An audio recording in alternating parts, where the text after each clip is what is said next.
Medak parliament సభ్యుడు BJP నేత రఘునందనరావుకు సోమవారం బెదిరింపు కాల్ రావడం సంచలనంగా మారింది.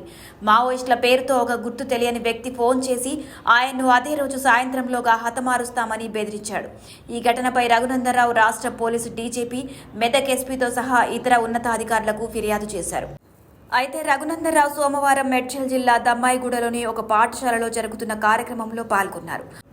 ఆ సమయంలోనే ఆయనకు బెదిరింపు కాల్ వచ్చింది. మధ్యప్రదేశ్ నుంచి ఫోన్ చేస్తున్నానని, మావోయిస్టునని పరిచయం చేసుకున్న ఆ వ్యక్తి రఘునందనరావును సాయంత్రంలోగా చంపేస్తానని బెదిరించారు.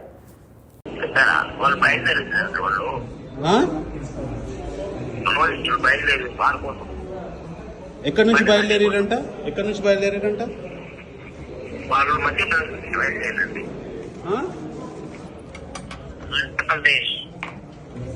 ఓకే, రాత్రి 12 గంటల వరకు చేరుకుంటారు. తర్వాత కూడా చెప్పండి. ఎక్కడికి చేరుకుంటారు? 12 గంటల వరకు ఎక్కడ ఉంటే అక్కడికి వస్తారట. ఎక్కడి నుంచి బయలుదేరారు? ఓకే, మధ్యప్రదేశ్ నుంచి బయలుదేరారా? ఓకే, ఏమంటారు? 12 గంటల వరకు రీచ్ అవుతారు అని అంటారా? ఇదే చెప్పమంటారా? చెప్పండి. ఏమంటారు సార్? జాగ్రత్తగా ఉండమని చెప్పండి. మంచిది సార్, మంచిది, చెప్తాను sir. Right. Hi everybody, this is Kiriti Damaraju. Like, share and subscribe to Saira TV.